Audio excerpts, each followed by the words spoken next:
Welcome to the Parts Girl podcast, powered by PartsEdge with Kaylee Filio. Conversations that will transform the way we do business. Gain insight into the wins and struggles from automotive professionals.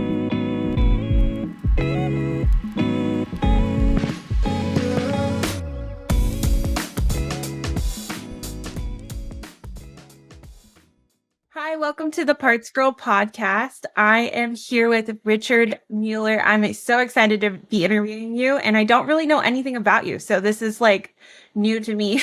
Everyone's going to learn something today. So Richard, why don't you just introduce yourself, where you work, what you do? So my name is Richard Mueller, obviously. Currently, I'm a working shop foreman for Cochrane GM in Cochrane, Alberta. Been there for 2 years. Before that, was at Nissan for a couple of years, quickly earned my master's status there. And then prior to that, I was at GM for a couple of years at a different location and at a Ford store. I started at a Ford store. Started in the parts department, moved to service, and then to the shop. So I've worked, it was a while ago, but I've worked every department so far. So very good. Okay. So you've been mixed in with all of the departments. And I might have missed it. What does that span? How long has it been? Like what year did you start it, and how long have you been in the business basically? It's been 13, 14 years now. Yeah. So it's been a long while since I've been in the parts department, and before I was a writer.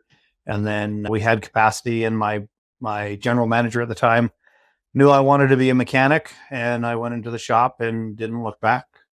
That's awesome. And so when you made that switch, so you always knew you wanted to be a mechanic, even when you started in parts? Yeah. Is that what I've gathered? Okay. So being in the parts department, did you find that now that you're a shop foreman, did you find that the experience of working in the parts department has helped you being a shop foreman? Yes.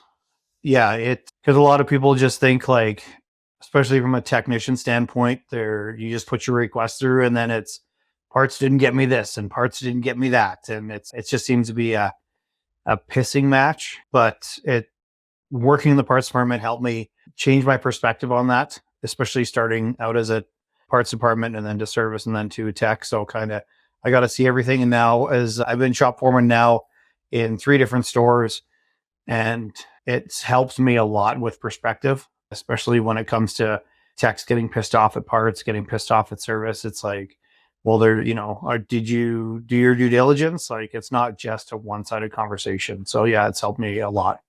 I could see that. And so with the people that don't have the opportunity to go through the process that you have, like parts, service, and then a tech, and then a shop foreman, what would you say is like, how could dealerships be more proactive to help people in these roles to see the sides of the departments without having to go through the process you went through? Because obviously not everyone can have as many years to go through all those different roles.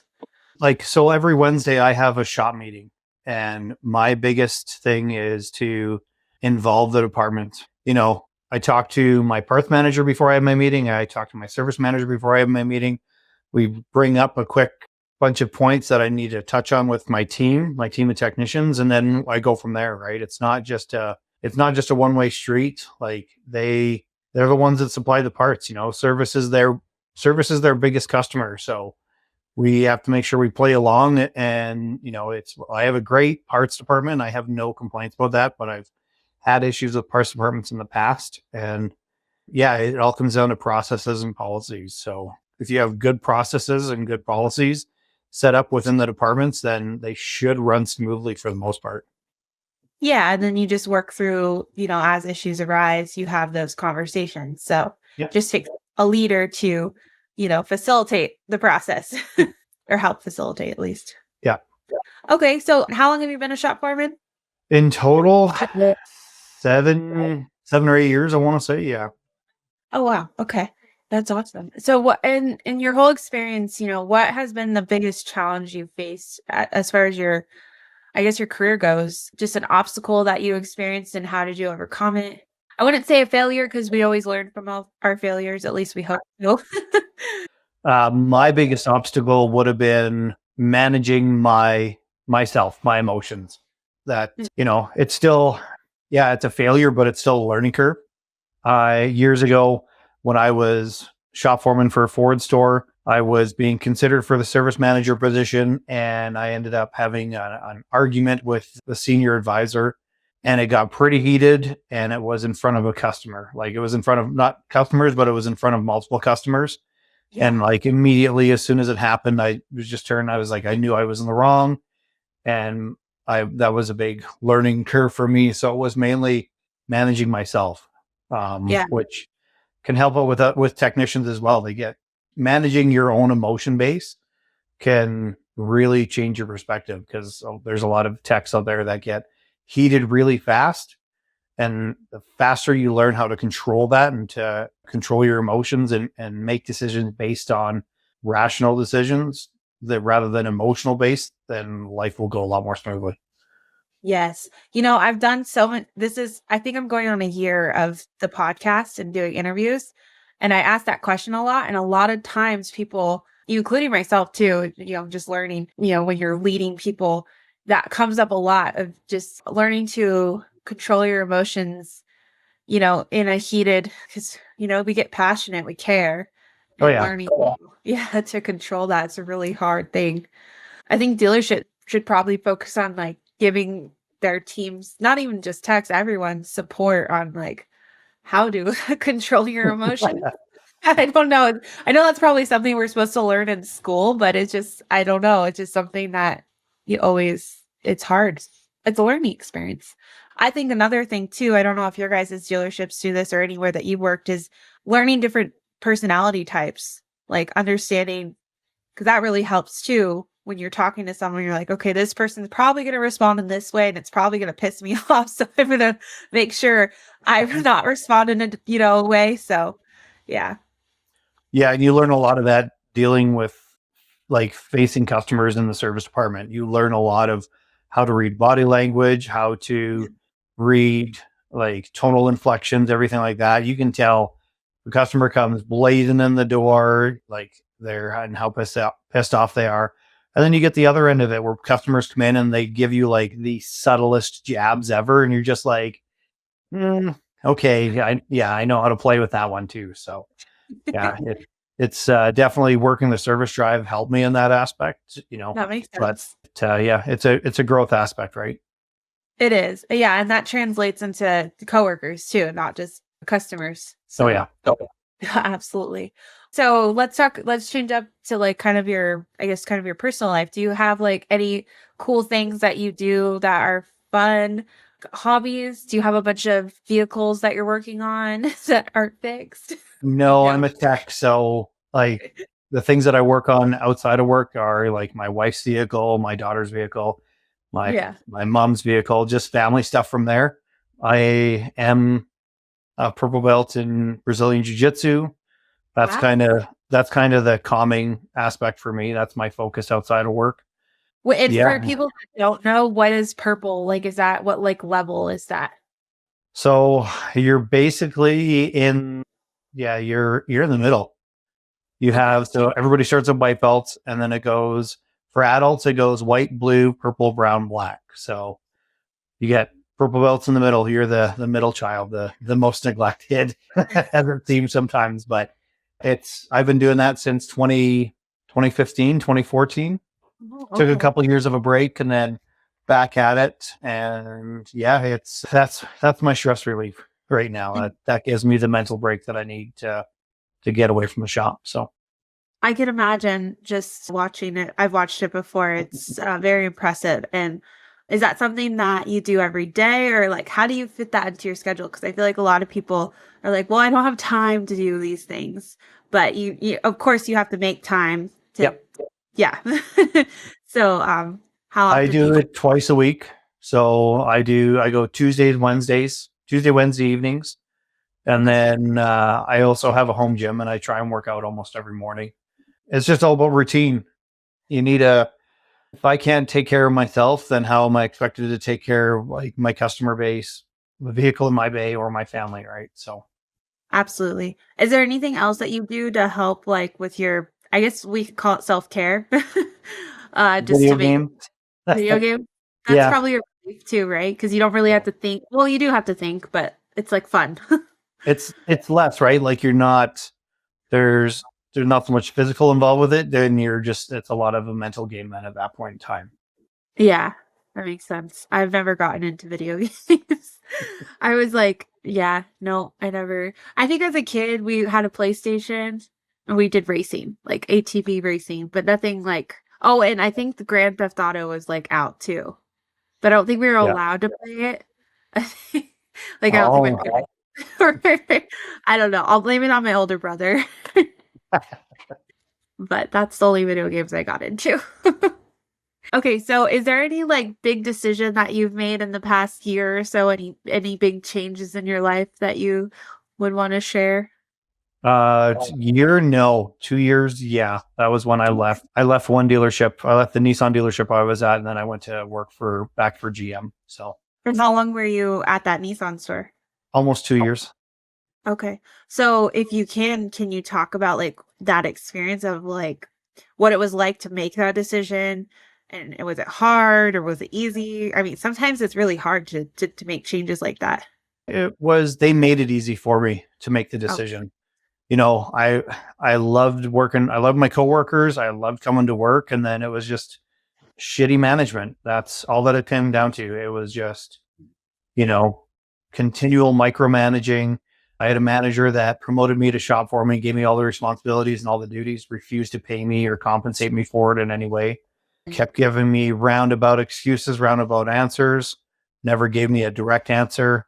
And then they shorted me pay. And that was pretty much the nail in the coffin. That's when I went from recreational looking and a few interviews to, yeah, it's time to leave. it's So, happening. Yeah. yeah. And that was, yeah, I had it was interesting though. I had two interviews going almost at the same time. One was for the location I'm at now, Cochrane GM, which is an amazing group to work for. And then the previous one was actually for Rivian. I don't know if you know who they are. Mm. They build the electric truck. Oh, Yeah. yes. Yes. I've seen that. And I had interviewed for, it would have been the Western Canadian Senior Field Service Engineer, which Wow. was like, it looked great and everything was good, but just I knew what my value was at that point in time, and they couldn't match the value at all. So I had to walk away from that opportunity. But it is what it is, and I'm still working close to home, and I'm making good money. I'm within a company that I can grow.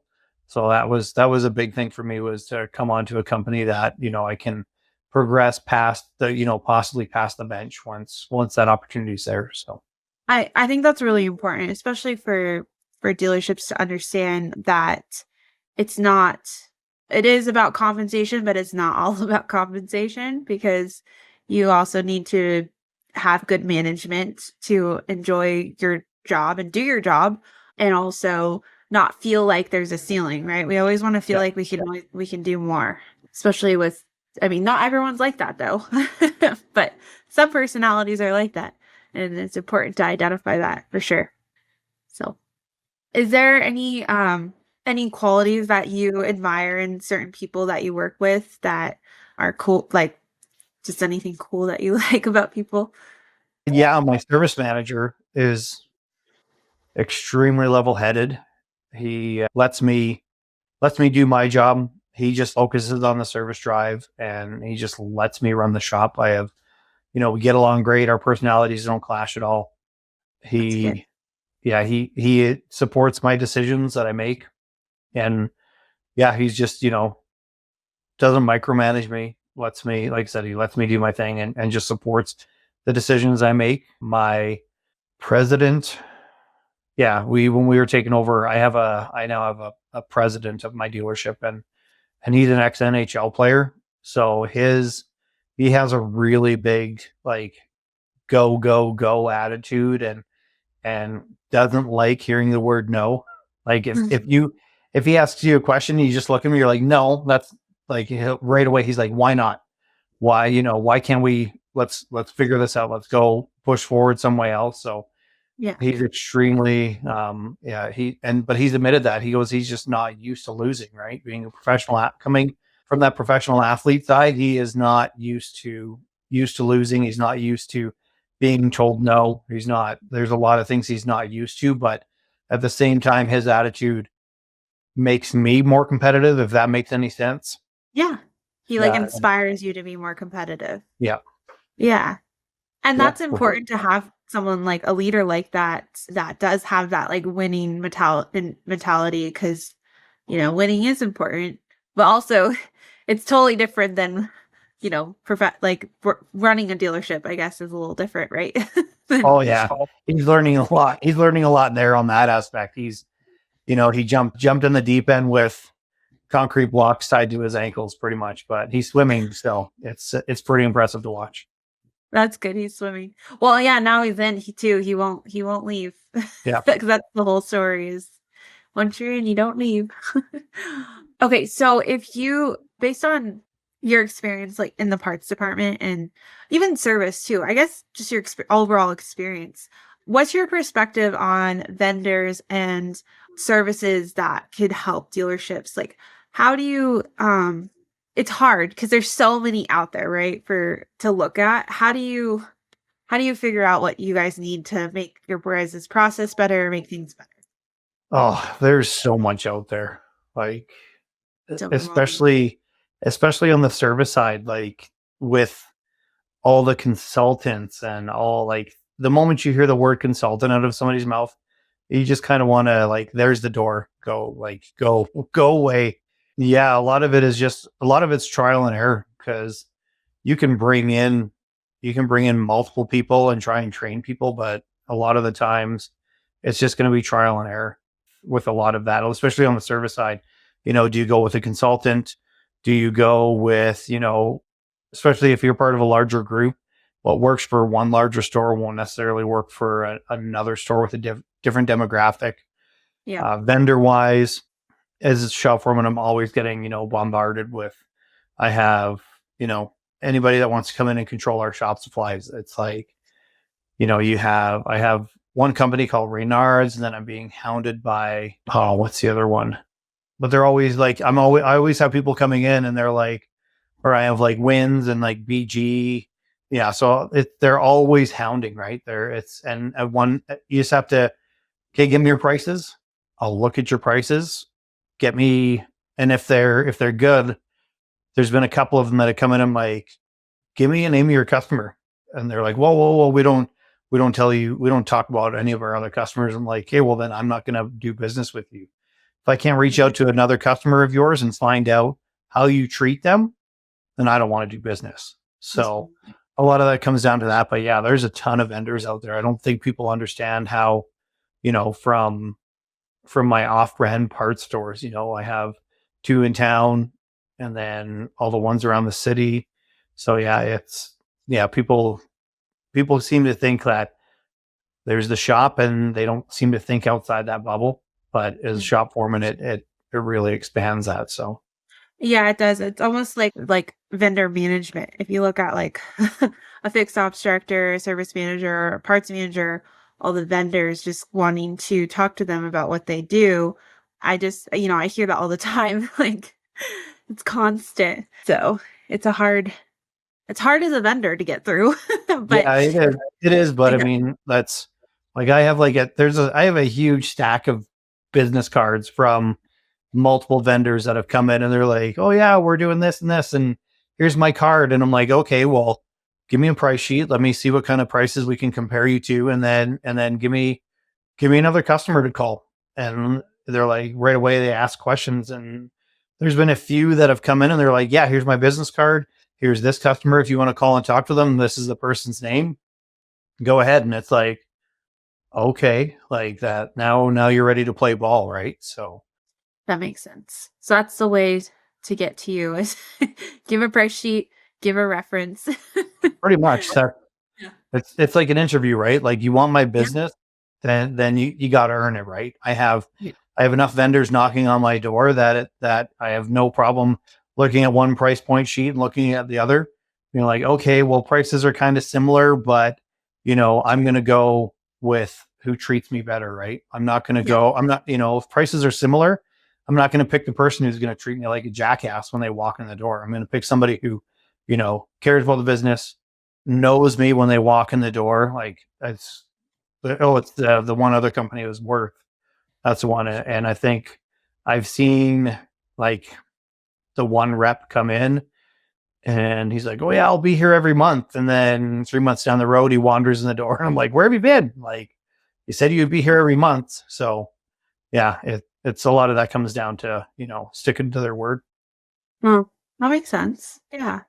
I learned really early on when I started out that visiting wasn't the best strategy, at least for me. I think it works for some people, but just showing up doesn't really. I'm just like, their days are so busy. The last thing they want to do is see a vendor just that they don't know. So It all depends. Like if sometimes that's all shops want is for you to show up. It takes a lot for people to walk in the door, right? Like that's true.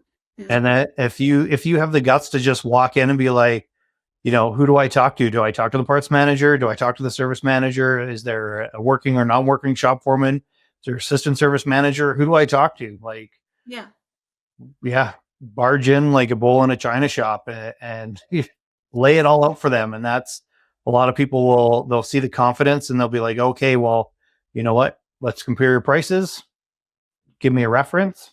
And then from there, next thing you know, you're going like, holy crap, I'm doing, $100,000 in sales for one store that, my previous competition had. So Yeah. No, that makes sense. And you're talking about shop supplies, right? You're not talking about like tools or services. no, so we have BG, but I've had Wins and one other company try and come in and get us to carry their products. Their products, yeah. So that's from the services side. We're trying to figure out, because my service team, while being great, they still there's a lot of holes in their game that they need to fix. And we're still trying to determine, do we go with coaches? Do we go with consultants, or do we bring in like a known good service advisor who has a history with like both my fixed ops manager and my service manager, or do we go that route? Right. So yeah, no, I still play a role in those in helping with those decisions. And then from the parts side, yeah, I've opened up a few things on the parts side just by the conversations I've had with my parts manager. So yeah, different vendors coming in there, ones that I know personally that I've dealt with in the past. And I'm like, yeah, here's their contact information. Here's their card. Give them a shout. They've never given me an issue. So yeah, it's being in the industry for a while, you get to know a large base of people. So you do. And you figure out, and you just know what works and what doesn't work. Yeah. So that's great. I always like asking people at dealerships, I'm like, so what's your perspective on vendors? Like, because it's just, some people are like, I don't even talk to them. Or some people are like, yeah, I'll hear them out. So it's just something I like to ask. It's like one of those awkward questions. You don't know until you ask though, right? Yeah, exactly. I like to ask because it's like kind of an uncomfortable question, but kind of like, okay, let's see what your perspective is. Okay, so what is just to wrap us up, just kind of like the fast questions I like to ask. What do you love most about your job? Never the same. Every day is a different challenge, be it the vehicle in my bay or the customer that I'm conversing with. So it's always a different challenge. I can see how you could love that. Yeah. So since we're in the car business, what's your favorite car? Do you have a favorite car? Or do you want to share like your daily driver? Like what do you drive on the daily? What I drive daily, I drive a 2015 F-150. I get razzed on it daily from my owner because I work at a GM store. I'm a shop foreman at a GM store. I should drive a GM product. And dream car is a Pagani Huayra. Wow. Yeah, that car is just amazing inside and out. Very cool. I always like asking those questions. Some people are like, I don't really have a favorite car. And then some people are like, yes, this is exactly what I want. It's just a fun question. Okay, this is also a kind of a fun question, and it's one that where you finish it's like a phrase, you finish the sentence. So you know you're in the car business when You got swollen hands? you got Fat what? fingers? Fat fingers, swollen hands, yeah, cuts, weird cuts, and you're like, oh, you don't know that they sting until you wash at the end of the day or you catch them and break clean. Love it. Okay. And then if anyone wants to reach out to you, where can they find you? I'm assuming LinkedIn is probably the best. Yeah, LinkedIn's going to be your best bet to find me on there. Okay, great.